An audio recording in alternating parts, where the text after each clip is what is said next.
आज की जो वीडियो है लेसन 3 एंड यूनिट 3 है।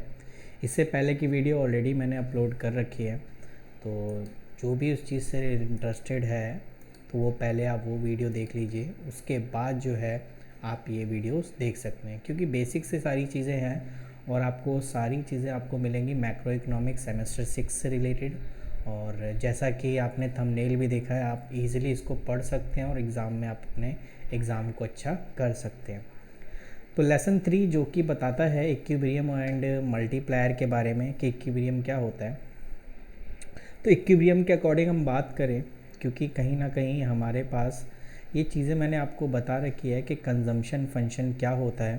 तो कंजम्पशन फंक्शंस के रिगार्डिंग हमने जो है ये ऑलरेडी कर रखा है कि कंजम्पशन फंक्शन जो है, पहले तो ये चीज़ आप पढ़िए कि ये जो कंजम्पशन फंक्शन है जो कि C equals to C bar plus B Y है, इससे पहले वाले में मैंने आपको बता रखा है, जिसमें C बार का जो मतलब होता है वो होता है ऑटोनोमस कंजम्पशन, यानी जब आपकी इनकम ज़ीरो होती है तो उसी को हम कंजम्पशन ऑटोनोमस कंजम्पशन कहते हैं। ये मैंने आपको पहले ही इसके बारे में बता रखा है।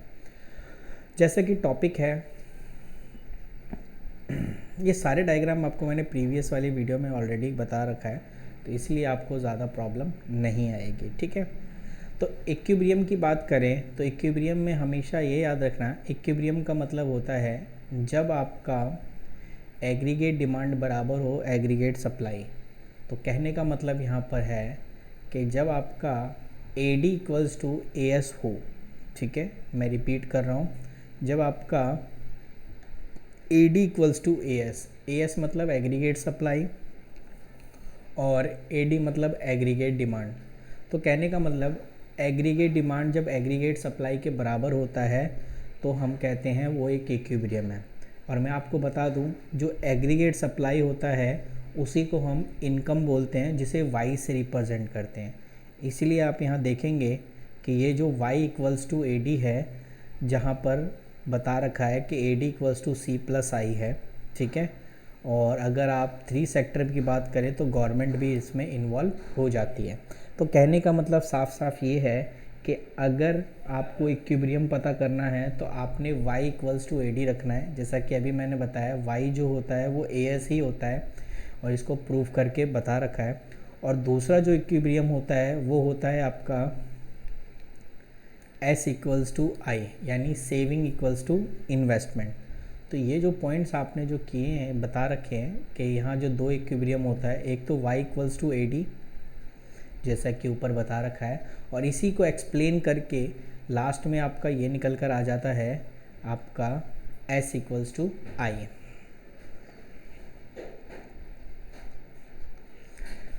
ये डायग्राम है और डायग्राम के बिहाफ पे आप देख सकते हो, ये जो ज़ीरो से लेके जो लाइन जा रही है ऊपर की तरफ, और यहाँ लिखा है गाइडलाइन Y, ठीक है। और ये जो आपका है, ये जो लाइन जिसमें एरो बना है, ये वाली लाइन अगर मैं देखूँ, ये है AD। तो ये जहाँ कट कर रहा है, अब देखिए कट कहाँ कर रहा है, तो अगर आप देखेंगे कि ये रहा AD और ये रहा Y, तो ये जो E पॉइंट पे जो कट कर रहा है, ये जो E पॉइंट पे जो कट है वही आपका क्या है, इक्विलिब्रियम है, ठीक है। तो अगर आपसे बोले इक्विलिब्रियम कहाँ है, तो आप बताएंगे जहाँ पर आपका Y AD को कट करता है उसी को हम इक्विलिब्रियम कहते हैं। और S और I के बारे में बात करें तो ये जो S है, याद रखना S की जो वैल्यू होती है वो हमेशा नेगेटिव से जाती है, क्योंकि आपको पता है कि सेविंग जब आपकी इनकम कुछ नहीं होती, आप सपोज़ करिए आप ज़ीरो कमा रहे हैं, आपकी अर्निंग ज़ीरो है, तो आपके पास जब इनकम है ही नहीं तो फिर भी आप कंजम्पशन करेंगे तो कहाँ से करेंगे? ओबियसली आपको सेविंग से पैसा निकालना पड़ेगा। तो सेविंग से जब आप पैसा निकालते हैं तो वैल्यू माइनस में चली जाती है, इसलिए जो आप देखेंगे S का, यानी सेविंग का जो डायग्राम है जिसे S से रिप्रेजेंट करते हैं, वो नेगेटिव से शुरू होता है। तो ये नेगेटिव से जो नीचे से जो लाइन जा रही है ये S की है, और इन्वेस्टमेंट हमेशा फिक्स होता है, इसीलिए ये सीधी लाइन जा रही है X एक्सिस के पैरेलल। और जहाँ पर ये एक दूसरे को कट कर रही है जो कि E स्टार बना हुआ है, ये यहाँ पर इक्विलिब्रियम है। तो कहने का मतलब कि जब आपका Y इक्वल्स टू AD हो, यानी जहाँ पर ये एक दूसरे को कट कर रहे हैं ये, एंड दूसरा आपका S इक्वल्स टू I है, तो ये इक्विलिब्रियम पॉइंट होता है और आप अपने जो है पॉइंट में यही सारी मेंशंस कर सकते हैं। अब यहाँ देखिए लिखा हुआ है, मेंशन किया है, इसको मैं थोड़ा सा पढ़ देता हूँ ताकि आपको चीज़ें थोड़ी क्लियर हो जाए। कह रहा है equilibrium in two sector in economy can be achieve by using two approach that y equals to AD approach called Keynes cross और saving and investment approach which is drive from the above approach. कहने का मतलब है ये जो है saving और investment यानी S और I जो है वो इसी से मिलकर बना है, इसी इक्वेशन से जो है मिलकर बना है, ठीक है। तो कहने का मतलब यही है, जैसे हम ये कहते हैं ना a+b का होल स्क्वायर टाइप का, वैसे ही आप समझ लीजिए कि ये y इक्वल्स टू AD को ही एक्सप्लेन करके आप जो है सेविंग इक्वल्स टू इन्वेस्टमेंट रख सकते हैं। आगे कह रहा है in this figure above 45 degree जो गाइडलाइंस है वो y के लिए। कहने का मतलब ये है कि अगर आपने देखा होगा ये जो 45 डिग्री का जो एंगल बना रहा है जीरो से लेके सीधी लाइन जो ऊपर की तरफ जा रही है वो y है। ऑब्वियसली मैंने ये चीज़ें आपको ऊपर बताई है। Guideline show that the point of guideline equilibrium where the x axis of y, ठीक है, equidistant on the guideline, the equilibrium would be always on this line. There the consumption function that shows C and linear consumption of C dash AD is the aggregate demand parallel to C, and जहाँ पर y equals to C है वो आपका saving are zero, ठीक है। And main point पे आ जाते हैं कि जहाँ कह रहा है B at the y1 level पे income equilibrium is where AD intersect the point of E। अब आप देखिए ये पूरी कहानी इसी में ही कह रहा है कि जहाँ पर E पे AD और Y एक दूसरे को कट कर रहे हैं वही आपका जो है इक्विलिब्रियम पॉइंट है, ठीक है। आगे थोड़ा सा देख लेते हैं।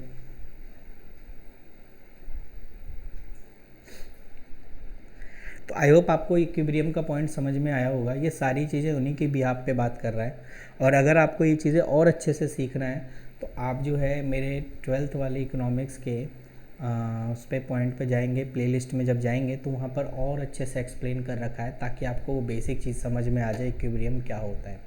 तो आप वहाँ पर जाके उस चीज़ को क्लियर कर सकते हैं, ठीक है।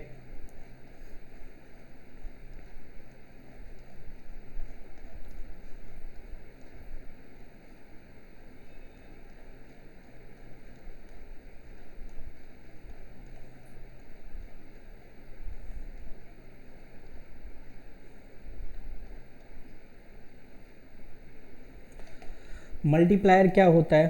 अगर आपसे पूछे मल्टीप्लायर के बारे में बताइए तो आप कहेंगे the multiplier equals to the change in equilibrium level of output because of change in autonomous spending ₹1 is known the multiplier. कहने का मतलब ये है कि मल्टीप्लायर को हम k से रिप्रेजेंट करते हैं, ठीक है। तो कहने का मतलब यहाँ पर k इक्वल्स टू होता है डेल्टा वाई अपॉन में डेल्टा आई, यानी जितना आपने इन्वेस्टमेंट किया, ठीक है, और जितना आपका इनकम है इसका जो डिफरेंस होता है, जो चेंज होता है, उसी को हम जो है मल्टीप्लायर कहते हैं। तो मल्टीप्लायर के रिगार्डिंग यहाँ पर जो है फॉर्मूले मेंशन है, जहाँ पर आप देखेंगे यहाँ उन्होंने कैलकुलेट करने के लिए बोल रखा है। यस, यहाँ देखिए लिखा हुआ है, अगर आप इलस्ट्रेशन 2 पढ़ेंगे, लिखा है calculate value of multiplier following case. अगर MPC 0 है तो क्या होगा, अगर MPC 1 है तो क्या होगा, अगर MPC 0.2 है तो क्या होगा, एंड अगर MPC आपका 0.8 है तो क्या होगा। तो मैं आपको बता दूं K की जो वैल्यू होती है वो होती है 1/1 माइनस MPC। दोबारा से रिपीट कर रहा हूँ, मल्टीप्लायर की जो वैल्यू होती है वो होती है K equals to 1/1 minus MPC। तो 1 बाय 1 करके पॉइंट्स हम पढ़ते हैं। तो यहाँ देखो इसी तरीके से इसने शो कर रखा है 1/1 माइनस 0, क्योंकि अगर मैं केस 1 देखूँ तो यहाँ MPC 0 है। तो अब यहाँ देखिए 1/1 माइनस 0, तो 1 को 1 से डिवाइड करेंगे तो आपका आ गया 1 टाइम्स। ऐसी केस B में अगर MPC 1 होगा तो आंसर क्या होगा, तो फॉर्मूला जैसे मैंने बताया है 1/1 माइनस MPC। अब MPC की वैल्यू 1 है तो 1/1 माइनस 1 जो कि आएगा आंसर 1/0, और 1/0 हमेशा इन्फिनिटी रहता है, तो आप ये चेक कर सकते हैं। अगर C केस में कह रहा है कि MPC अगर आपका 0.2 हो तो क्या होगा, तो ठीक है, 1/1 माइनस 0.2 माइनस करेंगे तो आंसर होगा 1/0.8, और 0.8 को 1 से डिवाइड करेंगे तो आपका आंसर 1.25 में आ जाएगा। उसके बाद कह रहा है लास्ट पॉइंट डी है कि अगर MPC 0.8 हो तो क्या होगा, तो वही चीज़ लगाना है हमें कि 1/1 माइनस MPC यानी 0.8 हो जाएगा, तो 1 में से 0.8 जाएगा तो 0.2 बचेगा, और 1 को अगर 0.2 से डिवाइड करेंगे तो 5 टाइम्स आएगा। ठीक है, तो इस तरीके से हम जो है मल्टीप्लायर की वैल्यू निकाल सकते हैं। ठीक है,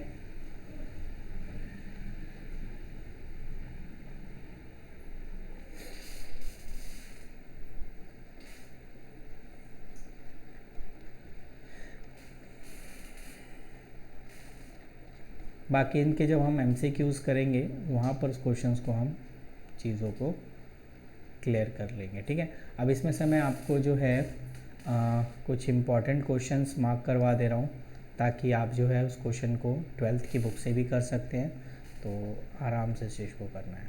तो इसमें सबसे पहले आपका क्वेश्चन यही बनता है कि क्वेश्चन नंबर 2 है, इसको आप अपनी कॉपी में नोट कर सकते हैं। ठीक है,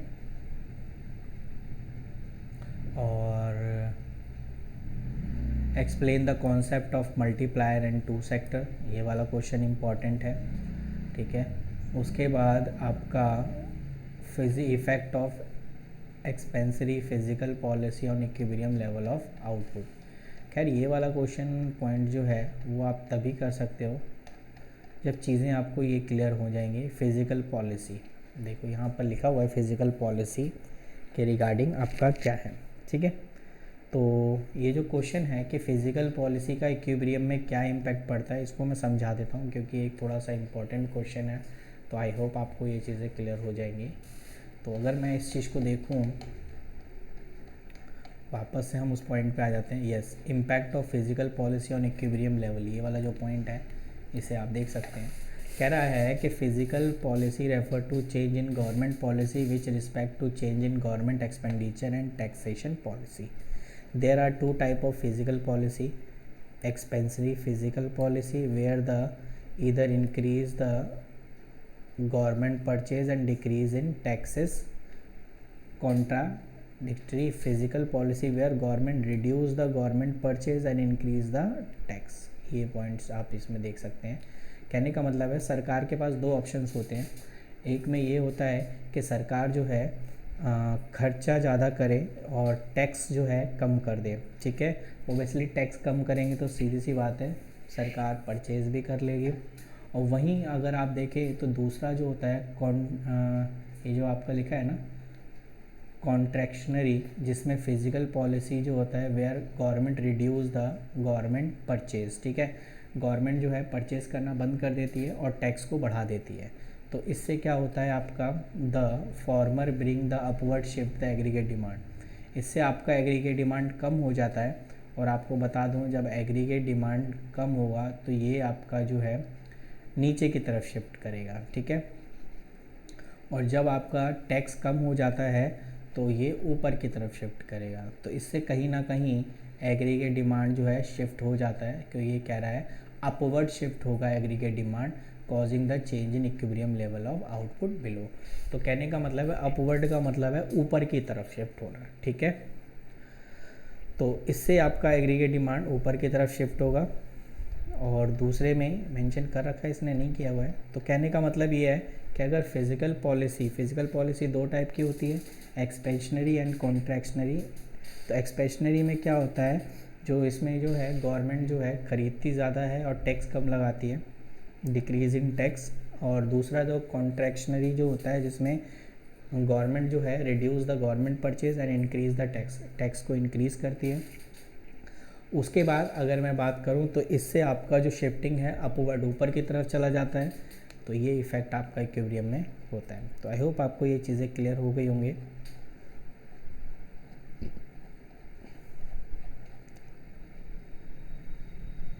तो ये आपका यूनिट 3 आपका कंप्लीट होता है।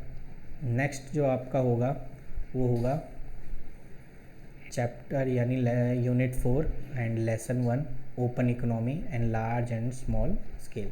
तो कहने का मतलब इसमें हम वो सारी चीज़ें पढ़ेंगे जो कि स्मॉल स्केल इंडस्ट्री से रिलेटेड चीज़ें होंगी। तो आई होप आपको ये वीडियो पसंद आए, और अगर आपको पसंद आता है तो आप अपने दोस्तों में शेयर ज़रूर